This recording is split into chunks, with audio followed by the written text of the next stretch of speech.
Part 1. You will hear a woman phoning the local council about an abandoned vehicle. First, you have some time to look at questions 1 to 6.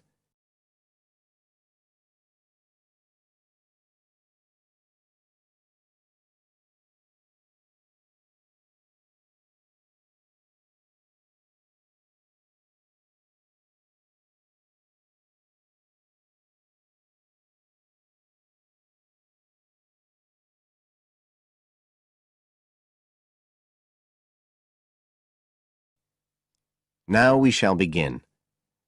You should answer the questions as you listen, because you will not hear the recording a second time.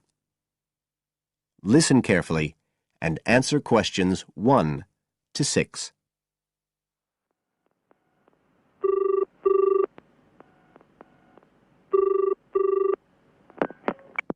Environmental Health Department, Paul speaking.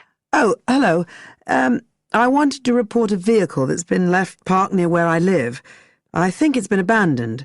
I wondered if the council could arrange to get it towed away.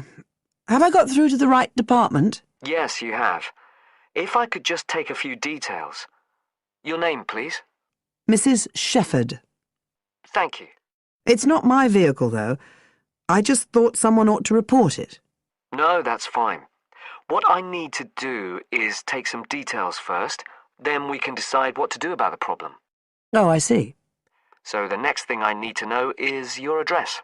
Right, it's 41 Lower Green Street, Yes? Barrowdale. And the postcode's WH4 5JP. Fine. And if I could just ask for a telephone number. It's 01778 552387. I'm out quite a lot, but you can just leave a message on the answer phone if you need to. Or I could give you my mobile number. That's all right, don't worry. Now, could you tell me a little more about this vehicle? You say it's been abandoned. Well, it certainly looks like it. Can you give me an idea of where it is? Yes, it's near the main road that goes through Barrowdale. Is that the A69? Yes, that's right.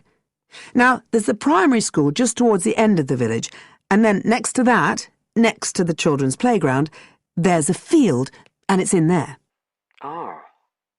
I wonder how it got in there. Well, there's a gate to allow farm machinery in and out. I thought something ought to be done about it. The children from the school might start playing in the vehicle and lock themselves in or something. Yes, you are quite right to report it. And what type of vehicle are we talking about here? It's a van, actually. You know, the sort with just a couple of little windows at the back. Right. You don't happen to know the make and model, do you? Oh, yes. I went and had a look and got all the details. I thought you might need them. I'm surprised the school hasn't contacted you about it. Anyway, I wrote the details down. Right. It's a Catala, and the model's a Flyer 2000. Is that Flyer? That's right. Very good. And the colour? Well, it's not all that easy to see because it's absolutely filthy. And actually, it looks as if it's had a paint job at some stage. It's blue, but you can just see white underneath where it's been scratched. Right. Well, I'll just make a note of the present colour. And if you could just tell me the vehicle number. Did you make a note of that? Oh, yes. It's S322GEC. Okay. Before you hear the rest of the conversation, you have some time to look at questions 7 to 10.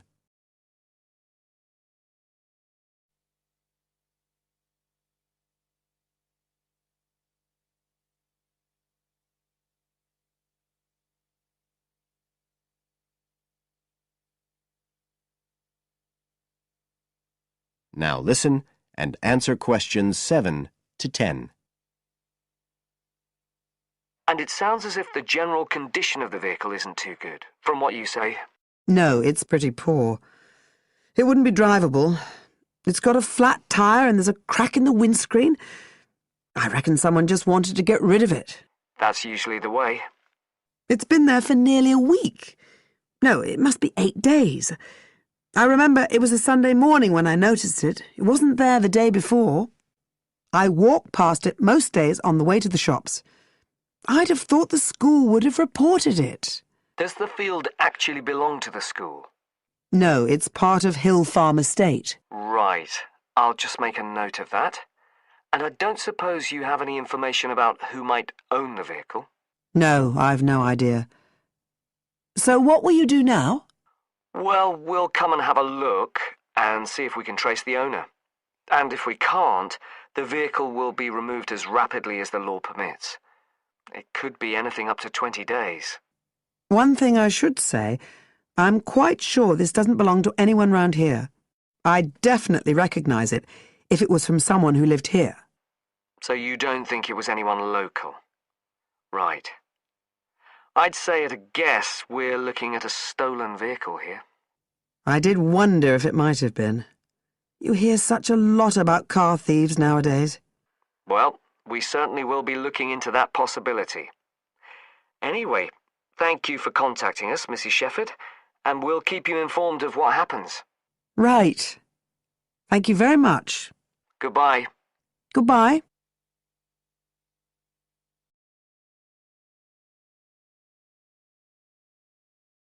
That is the end of part 1.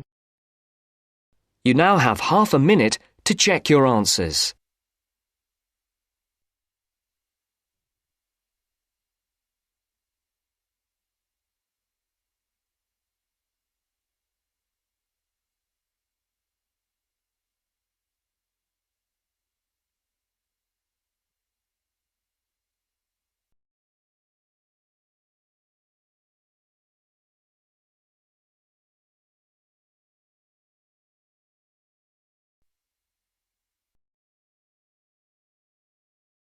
Now turns to part 2. Part 2. You will hear a tour guide giving information about a shopping district. First, you have some time to look at questions 11 to 15.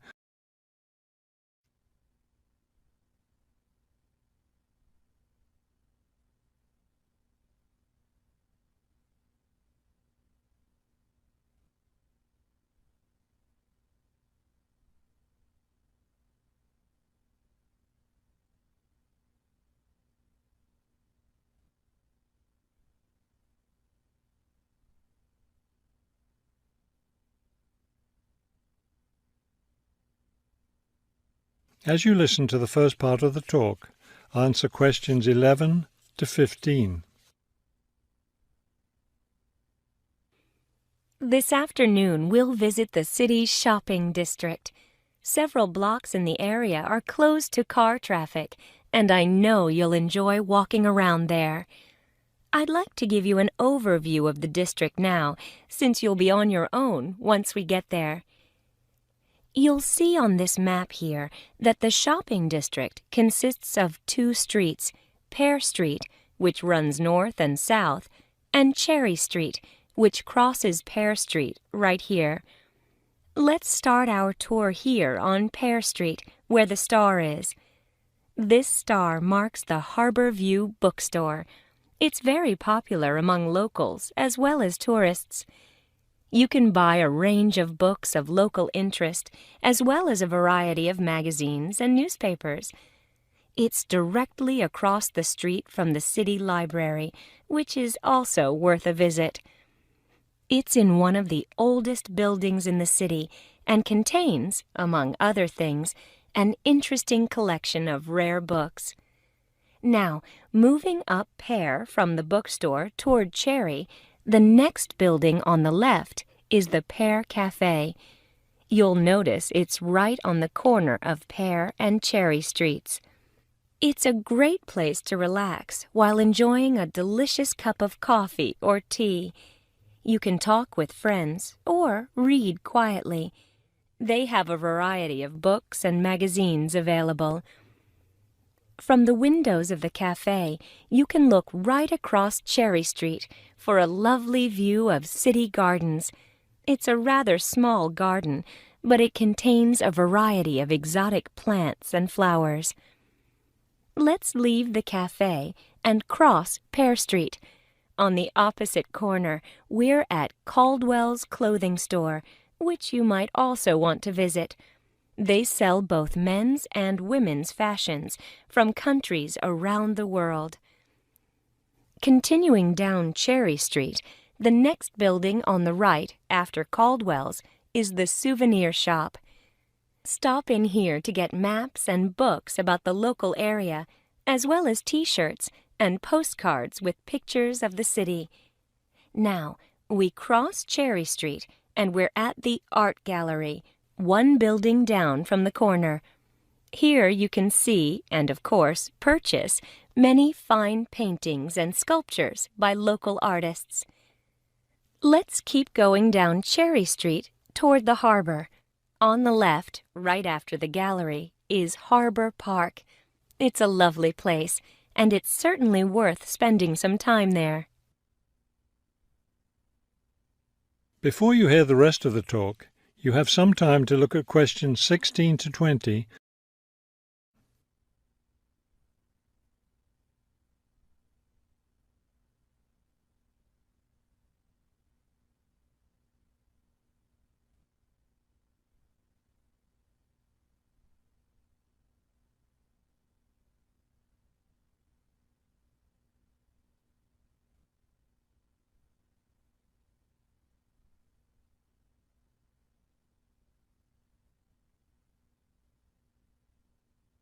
Now listen and answer questions 16 to 20. Harbor Park was built on land donated to the city by Captain Jones, a lifelong resident of this city. Captain Jones designed the park himself, and it was built in 1876. Exactly in the center of the park, a statue of Captain Jones was erected, and it's still standing there today. It shows Captain Jones on the bow of his ship. After viewing the statue, you can follow the path that goes through the woods just behind. It will lead you to a lovely garden, in the middle of which is a fountain. This is a nice place to enjoy a few quiet moments. If you still feel like walking, continue on to the far end of the garden. There, you'll find a wooden staircase, which will take you down to the harbor. You might enjoy the view of the boats from there. There's also a walking path along the water, which will eventually bring you back up to Cherry Street. You can see that there's plenty to do in this part of the city. The bus leaves at 1:30. That is the end of part 2. You now have half a minute to check your answers.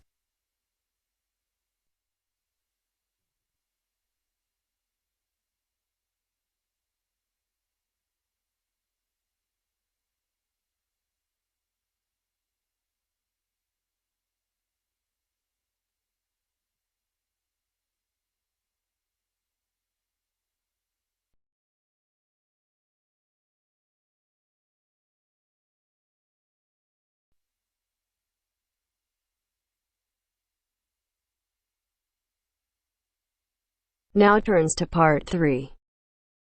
Part 3. You'll hear a woman calling Laverton Arts Centre for some information.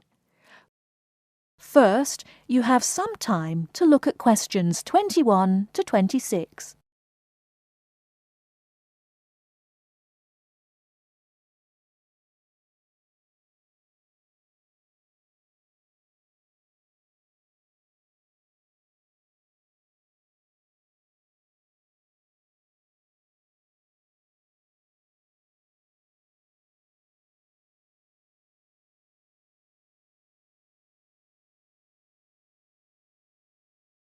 Now listen carefully and answer questions 21 to 26.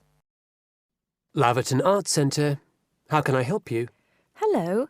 I've been to the Arts Centre a few times recently, and I understand you have this scheme for regular visitors. The Friends of Laverton Arts Centre.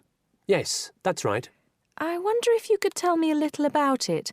I mean, how much it costs and what benefits it offers, things like that. Certainly. Well, First of all, the good news is that we've recently changed the scheme.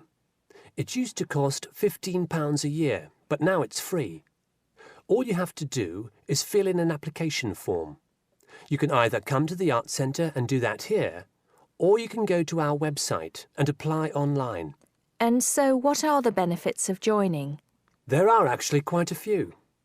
As a friend of Laverton Arts Centre, you'll receive a newsletter every 3 months with information on all the forthcoming events. That sounds useful. You also get priority booking for shows and concerts in the main theatre. Can you explain how that works exactly? Yes. What that means is that when tickets go on sale, for the first 2 days they're only available to friends of the Arts Centre. So, as long as you book early, you can make sure you get seats. Great! Do you ever offer discounts to friends of the centre? Under the old system, when you had to pay to be a member, we did. Under the new system, there won't be any discounts for shows in the main theatre or films at the Arts Cinema. Having said that, we will be offering some discounts to members for performances in the small theatre. There'll be information about this in each issue of the newsletter.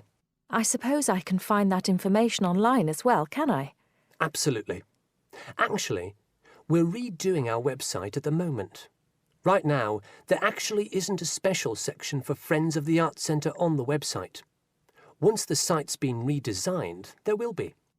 You'll be able to put in your username and password and enter a special section just for you. It sounds excellent. Are there any requirements, though? I mean, as a member, do I have to do anything? Yes, sorry, I forgot to mention that. There are no formal requirements at all, though obviously we have this scheme to encourage people to attend events here regularly. So we ask that you attend at least 4 events a year, whatever they are, if you possibly can. Nobody's going to count, though, and it's totally up to you. That sounds fair enough.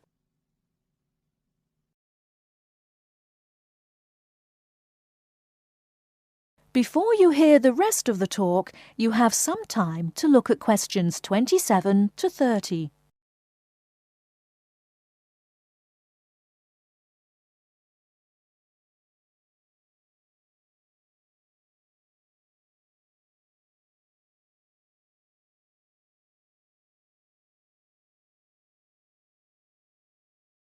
Now listen and answer questions 27 to 30.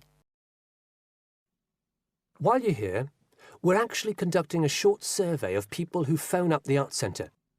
Would you mind if I asked you a few questions? It'll only take a couple of minutes. Sure, no problem. Thanks a lot.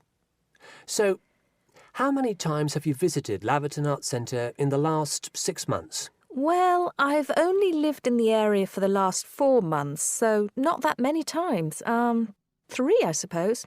Yes, that's right. Fine. And how did you first find out about the Arts Centre? Let me think. Oh, yes, a friend invited me to a concert, and I came with her. Have you ever seen a film at the Arts Cinema here? No, I haven't, to be honest. In fact, until you mentioned it earlier, I didn't realise you even had a cinema. One more question. If we offered a free tour of the Arts Centre, including things such as going backstage to look at the dressing rooms, would you be interested in going on it? Oh, yes, definitely. I think a tour like that would be very interesting. I'd even pay for it. That's great. Thank you very much for your time. Thank you.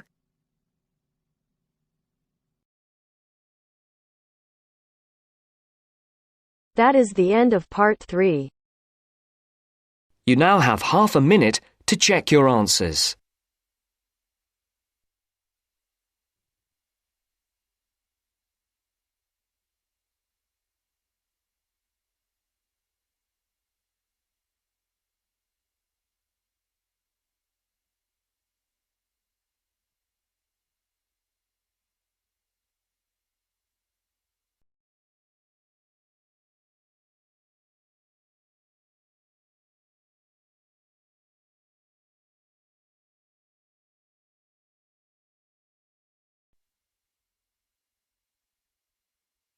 Now turns to part 4. Part 4. You're going to hear a lecture on some useful information for your travelling around Britain. Listen to the first part of the lecture and complete the notes below. First, you have some time to look at questions 31 to 40.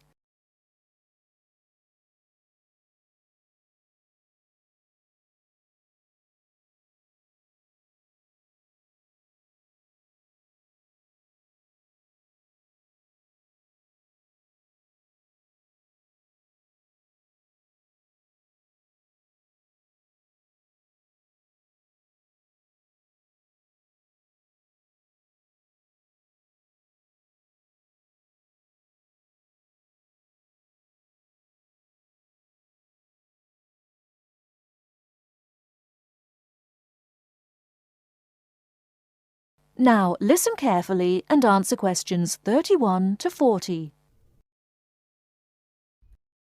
Good afternoon and welcome to the session on Britain. This afternoon I would like to provide some useful information for you about travelling around Britain. Britain has over 700 tourist information centres. You will find them at major ports, airports, stations, historic landmarks and towns and holiday centres. So just look out for this sign that says Tourist Information. The staff will be able to answer your holiday queries as well as provide essential maps, guides and brochures. Tourist information centres at major ports and airports in London and addresses of British Tourist Authority European offices are all listed on the Tourist Information Centres. Now let's talk about the telephone in Britain. You know, Britain is well supplied with public telephones. Street kiosks take 10-pence coins.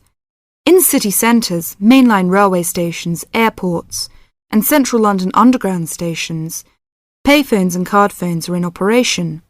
For the latter, small plastic phone cards are used, and these come in 10, 20, 40, 100, and 200 units, and can be bought at post offices, news kiosks, station bars, and shops where the green and white card phone sign is displayed. When using the different public telephone systems, make sure you read the dialling instructions carefully. Now, let's see the banks in Britain. There are 24-hour banks at London's two main airports. One is Heathrow and the other is Gatwick. Otherwise, banks are normally open from 9:30 to 15:30 hours, Monday to Friday. Barclays Bank and National Westminster Bank offer a Saturday morning service at some of their branches. National Jaro Bank has 42 bureaux de change located in post offices throughout the country in main tourist areas. Opening hours are 9 o'clock to 17:30 weekdays, 9 o'clock to 12:30 Saturday mornings. One exception to this is the Trafalgar Square office, whose opening hours are 8 o'clock to 20 o'clock weekdays and Saturdays, and 10 o'clock to 17 o'clock on Sundays. The bureau de change services are available to overseas visitors. Visitors can change their money there. You can also change money at bureau de change, large hotels, department stores and travel agents. Be sure to check in advance the rate of exchange and the commission charged, as these vary considerably. Wherever possible, you are advised to use a bank or bureau de change, which conforms to the BTA Code of Conduct. In most cases, this is indicated by display of the code. That is the end of part 4. You now have half a minute to check your answers.